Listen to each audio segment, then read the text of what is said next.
Hello student, मैं राहुल शर्मा आप सभी का विवेकानंद स्कूल की ऑनलाइन क्लास में स्वागत करता हूँ। हम यहाँ सेकंड चैप्टर पढ़ रहे थे अपना सूक्ष्म जीव, मित्र एवं शत्रु।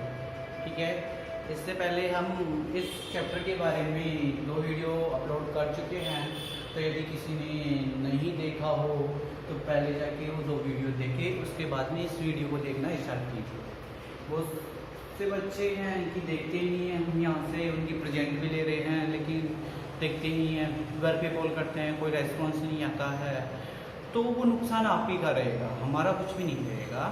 आपको सभी को क्या करना है कि यहाँ से जितना जल्दी हो सके आप अपनी आईडी और पासवर्ड ले जाइए, और ताकि जो अपने सभी सब्जेक्टों के जो वीडियो डल चुके हैं वो वीडियो आप जल्दी से जल्दी देख लीजिए, ताकि क्या हो, आपके ऊपर काम का भी बर्डन नहीं बढ़ पाए और आप एक साथ थोड़ा थोड़ा जो पढ़ा रहे हैं उस पढ़ाई को भी कवर करते जाओ और अपना काम भी करते जाओ, ताकि बाद में ऐसा नहीं हो आप सभी का कि यदि आप किसी स्टूडेंट जाके जुलाई के एंड तक अगर आईडी पासपोर्ट ले रहा है तो तब तक अपने 4 या 5 चैप्टर हो जाएंगे और वो काम बहुत ज़्यादा हो जाएगा, तो उसको एक साथ काम करना पड़ेगा। तो हम ऐसा चाहते नहीं हैं कि आप एक साथ काम करो, ठीक है, थोड़ा थोड़ा काम कर लो, जितना हो सकता है उतना करो।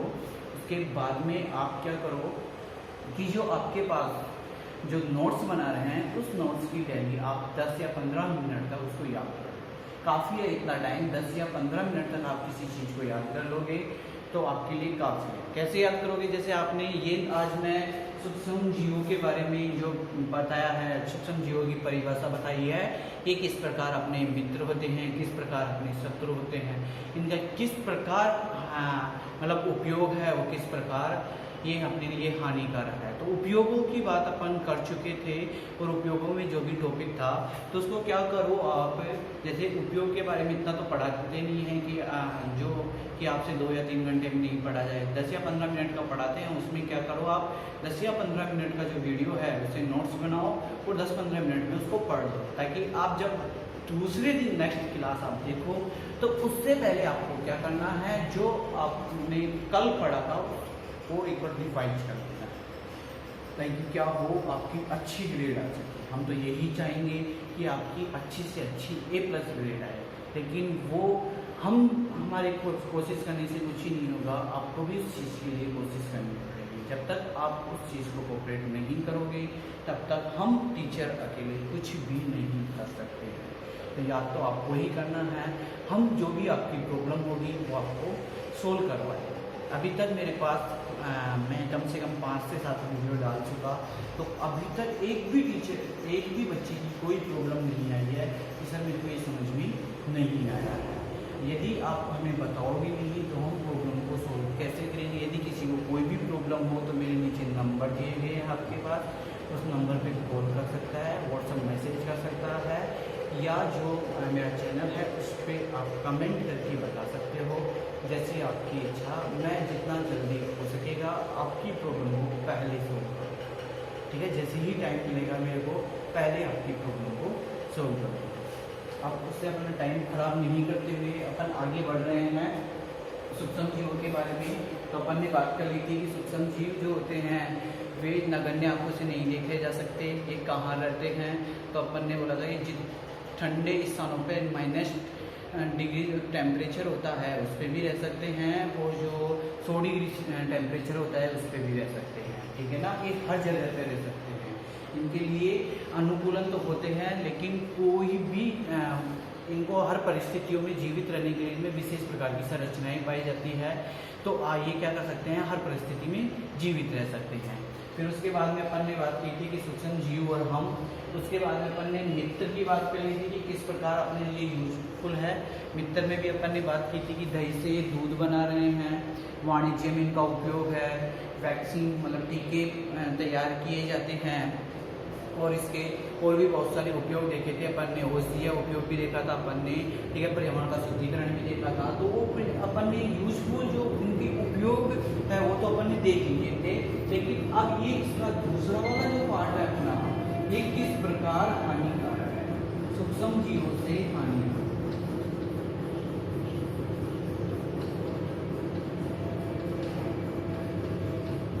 जीवों से हानियाँ, ये अपना बी वाला पॉइंट था। ये वाला तो सूक्ष्म जीव से अपने को क्या लाभ है वो था। और सेकंड वाला जो पॉइंट है अपना कि सूक्ष्म जीवों से अपन को क्या क्या हानियाँ होती है। तो देखिए अपने पास जो सूक्ष्म जीव है ये क्या करते हैं कि ये जंतु हो, मानव हो या पादप हो, तीनों की बात करेंगे अपन, तो तीनों में क्या करते हैं ये रोग उत्पन्न करते हैं। ये मान लो कि किसी भी माध्यम से ये चले गए, हर जीवाणु या हर जंतु जैसे कौवा, और जंतुओं में या मानव में या पौधों में क्या उनमें एक माध्यम अलग होता है कि किस माध्यम से जा रहे हैं, हवा के माध्यम से जा रहे हैं कि जल के माध्यम से जा रहे हैं या किसी एक दूसरे के छूने के माध्यम से जा रहे हैं। तो ये अपने लिए क्या होते हैं, हानिकारक होते हैं। अब जैसे अपन ने बात की यहाँ सूक्ष्म जीव की किस प्रकार हानियाँ होगी, तो क्या करते हैं सूक्ष्म जीव जो रोग उत्पन्न करते हैं उन्हें अपन रोगाणु या रोग जनक कहते हैं कि इससे क्या हो रहा है, रोग उत्पन्न हो रहा है। ठीक है, रोग का मतलब वही डिजीज, रोग की बीमारी की बात कर रहे हैं। जनक का मतलब होता है पिता, मतलब इसकी वजह से क्या हो रहा है, रोग उत्पन्न हो रहा है। तो इसमें अपन क्या करेंगे, छोटा सा टॉपिक लिखेंगे इसी के अंदर, रोगाणु या रोग जनक।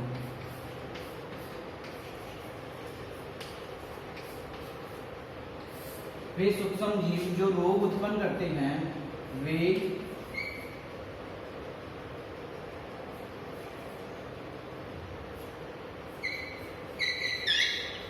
सूक्ष्म जीव जो रोग उत्पन्न करते हैं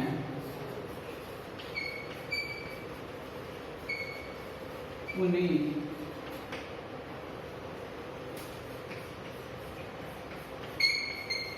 रोगाणु कहते हैं। ठीक है, इनको क्या कर दिया कि जो अपने रोग उत्पन्न करने, अच्छा कोई सा सूक्ष्म जीवाणु हो जो अपन को बीमारियां उत्पन्न करेगा, उन सबको अपन क्या कहेंगे, रोगाणु कहेंगे या रोगजनक कहेंगे कि इस रोगाणु की वजह से अपने शरीर में क्या हो रही है, हानियां हो रही है, नुकसान हो रहा है। तो यहाँ जो है ना सूक्ष्म जीवों से किस प्रकार अपन को निम्न जंतुओं में हानियां होती है, निम्न में हानियां होती है सूक्ष्म जीवों की। तो इसमें एक करके लिखना है अपन को कि मानव में होने वाली बीमारियां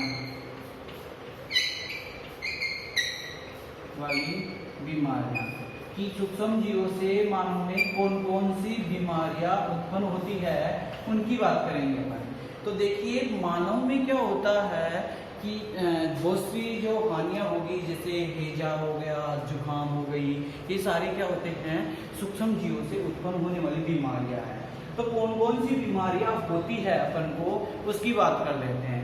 देखिए मानव में क्या होगा, चाहे वो अपन बात करते हैं तो मानव की बात करते हैं तो मानव में चाहे या तो क्या हो कि जो बीमारियां है अपने शरीर में, या तो हवा के माध्यम से सूक्ष्म जीवाणु मानव में पहुंच रहा हो, या जल के माध्यम से पहुंच रहा हो, या संदूषित भोजन जैसे गंदा पानी या गंदा जल या जो उसकी बात कर रहे हैं गंदा भोजन खाने से, उनसे क्या कर रहे हैं सूक्ष्म जीवाणु यदि अपने शरीर में पहुंच रहे हैं तो वो सूक्ष्म जीवाणु क्या करते हैं, उससे संबंधित रोग उत्पन्न कर देते हैं। तो यहाँ अपन क्या बात करेंगे, मानव में होने वाली बीमारियां। तो मानव में जैसे अपन यहाँ आप लिख सकते हो कि सूक्ष्म जीवों से, मैं लिख देता हूँ यहाँ, सूक्ष्म जीवों से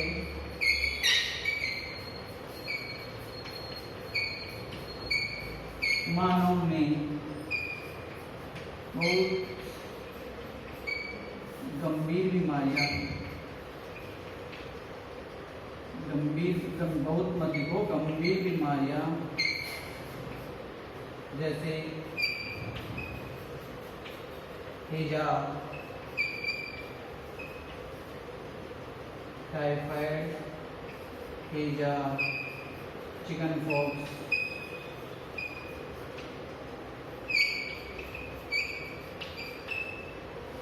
यहाँ और देख सकते हो जुकाम आदि बीमारियां होती है।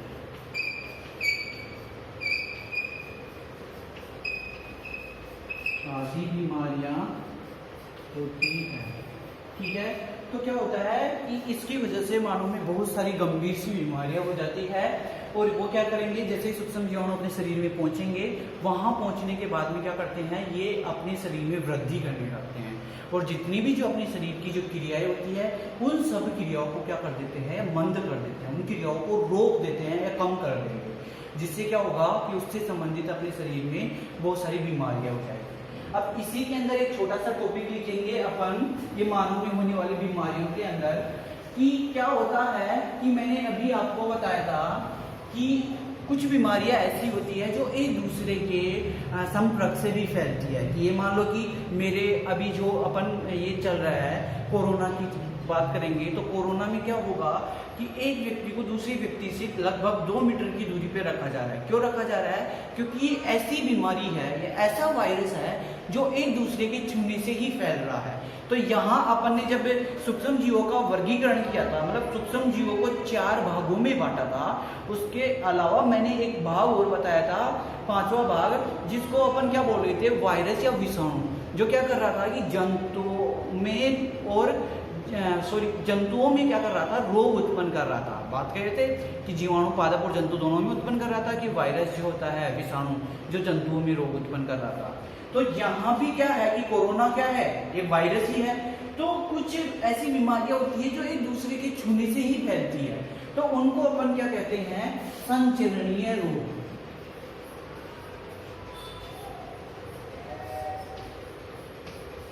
क्या कहेंगे उनको अपन, संचरणीय रोग, मतलब जो एक दूसरे के संपर्क से फैलते हैं। तो अपन यहां परिभाषा दे, ऐसे रोग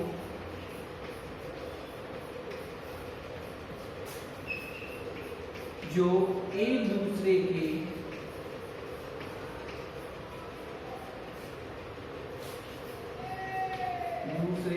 संपर्क में आने से फैलते हैं।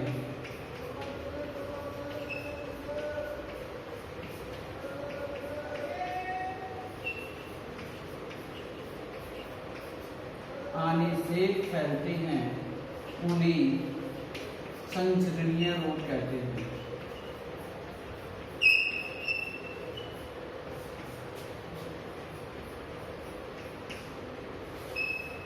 क्या कहते हैं अपन, संचरणीय रोग कहते हैं, कि ये क्या कर रहे हैं, एक दूसरे को संपर्क में आने से ही फैल रहे हैं। तो मैं यहाँ जो अपने पास है इसके उदाहरण दे सकता हूँ आपको कि कौन कौन से उदाहरण हो गए। तो जैसे यहाँ करके क्या हो गया, जैसे करके यहाँ आपको भेजा भी लिख सकते हो और जुकाम, सामान्य जुकाम भी लिख सकते हो आप, ठीक है ना। खांसी भी लिख सकते हो कि खांसी के अपन क्या करते हैं कि जब भी खांसते हैं तो जैसे कोई भी बोलता है कि आप खांसते समय मुंह के हाथ लगाया करो, तो उससे क्या होता है कि जैसे ही खांसेंगे अपन तो उससे अपने शरीर से जो कुछ जीवाणु निकलते हैं वो अपने हाथों पे लग जाते हैं। तो अपन क्या करेंगे, जब उस हाथ को अगर हैंड वॉश नहीं करेंगे, दूसरे के लगा दिया, तो क्या होगा, वो जीवाणु जो उस किसी भी वायरस या जीवाणु की वजह से जो रोग हो रहा है वो भी क्या हो जाएगा, उस दूसरे व्यक्ति के लग जाएगा। तो संचरणीय रोगों की बात की अपन ने, क्या होगा, ऐसे रोग जो एक दूसरे के संपर्क में आने से फैलते हैं उन्हें क्या कहते हैं अपन, संचरणीय रोग कहते हैं। जैसे हैजा, जुकाम और कांसी, ठीक है। इस दूसरे की बात करते हैं अपन इसी में, असंचरणीय रोगों की। देखो आपको इसमें करेक्शन नहीं करना है क्योंकि आप वहीं पे करेक्शन करने लग जाओ, दूसरा हेडिंग लगानी है और फिर लिखना है असंचरणीय रोग। अब असंचरणीय रोग का मतलब होता है जो एक दूसरे के संपर्क में आने से नहीं फैलते हैं, ठीक है, एक दूसरे के संपर्क में आने से नहीं फैलते हैं। तो आने से नहीं फैलते हैं, यहाँ क्या करना है अपन को, नहीं फैलते हैं, उन्हें असंचरणीय रोग कहते हैं। तो इसके आगे क्या लगा देना है आपको, असंचरणीय लगा देना है और क्या करना है, इसको बदल देना है। जैसे क्या हो गया, कैंसर। क्या किसी व्यक्ति के यदि कैंसर है तो कैंसर क्या वो छू गया मेरे को तो क्या कैंसर हो गया, नहीं। कैंसर एक ऐसी बीमारी है जो एक दूसरे के संपर्क में आने से नहीं फैलती है। तो यहाँ आप असंचरणीय रोग और संचरणीय रोग दोनों के बारे में लिखना है।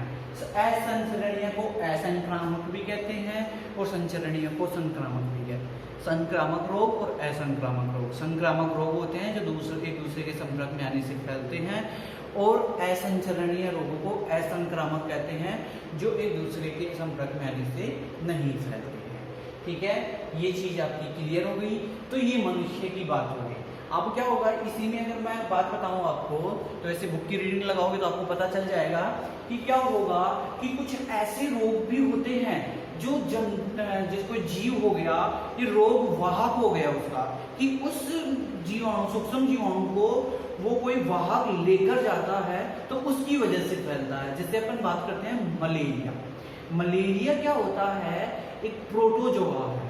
ठीक है, क्या है, एक प्रोटोजोआ है जो मच्छर के काटने से फैलता है। मच्छर, एक मादा एनाफिलीज मच्छर होती है जिसके काटने से वो फैलता है। तो उस मलेरिया का जो रोग वाहक है, मतलब फैलाने वाला कौन है, उत्तरदायी, तो मच्छर क्या है, उस रोग को फैलाता है। तो रोग वाहक कौन हो गया, मच्छर। तो यदि आपसे पूछा जाए कि मलेरिया का रोग वाहक का नाम बताइए, तो क्या लिखना है आपको, मलेरिया का जो रोग वाहक है उसके बारे में आपको क्या लिखना है, मलेरिया का रोग वाहक कौन हो गया अपना, मादा एनाफिलीज। ठीक है, इसके बाद अपन बात करते हैं, तो इसके बाद जो हो गया अपना, वो अपन बात करेंगे जंतुओं में रोग या जंतुओं में सूक्ष्म जीवों से हानियां। तो देखिए, जैसे अगर अपन यहाँ अगर बात कर लेते हैं, तो जैसे सूक्ष्म जीव जो होते हैं, मानव के साथ साथ पादप और जंतु दोनों ही क्या करते हैं, रोग उत्पन्न करते हैं। क्या करेंगे, मानव जंतुओं में, तो इसमें जंतुओं में एक एंथ्रेक्स रोग होता है जिसको क्या करते हैं, वो फैलाते हैं। बस आपको इतना सा याद रखना है कि जंतुओं में सामान्य रूप से सूक्ष्म जीवों के द्वारा एंथ्रेक्स रोग उत्पन्न होता है। पादपों में भी बात करते हैं, तो पादपों में भी क्या करते हैं, ये रोग उत्पन्न करते हैं, जिसके बारे में आपको आपकी बुक में एक टेबल दे रखी है। जैसे नींबू का जो कर्क रोग होता है उसकी बात कर रखे हैं, तो उसमें आपको दे रखा है कि ये किसकी वजह से फैलता है। ठीक है, ये किस वायरस की वजह से फैलता है, कि जीवाणु की वजह से फैलता है। जैसे अगर अपन मलेरिया की बात करते हैं, तो मलेरिया में ही जैसे प्रोटोजोआ के बारे में बात की, प्रोटोजोआ से फैलता है। इसको फैलाने वाला रोग वाहक कौन होता है, तो इसको फैलाने वाला रोग वाहक जो मच्छर होता है, मादा एनाफिलीज होता है। क्या क्या लक्षण होते हैं, वो सारी आपकी बुक में एक टेबल दे रखी है, तो आप उस टेबल को जरूर याद कर लीजिएगा। ठीक है, और इससे भी अगर आपको कोई समस्या आती है तो मेरे को एक बार मैसेज करके ज़रूर बताइए कि सर मेरे को ये समस्या आ रही है, तो इस समस्या को सॉर्ट आउट कीजिए, मैं ज़रूर उस समस्या को पूरा करूँगा। ठीक है, यहाँ आज इतना ही है। फिर कल अपन खाद विषाक्तता पढ़ेंगे, और उसके बाद में खाद्य पदार्थों का जो परिरक्षण कैसे करते हैं, और नाइट्रोजन चक्र पढ़ेंगे। ये 3 टॉपिक बचे हुए हैं। इन 3 टॉपिकों के बाद में सूक्ष्म जीव जो मित्र शत्रु है, वो अपना ये चैप्टर फिनिश हो जाएगा। तो काम साथ ही साथ करते रहिए और साथ ही साथ याद करते रहिए। Thank you.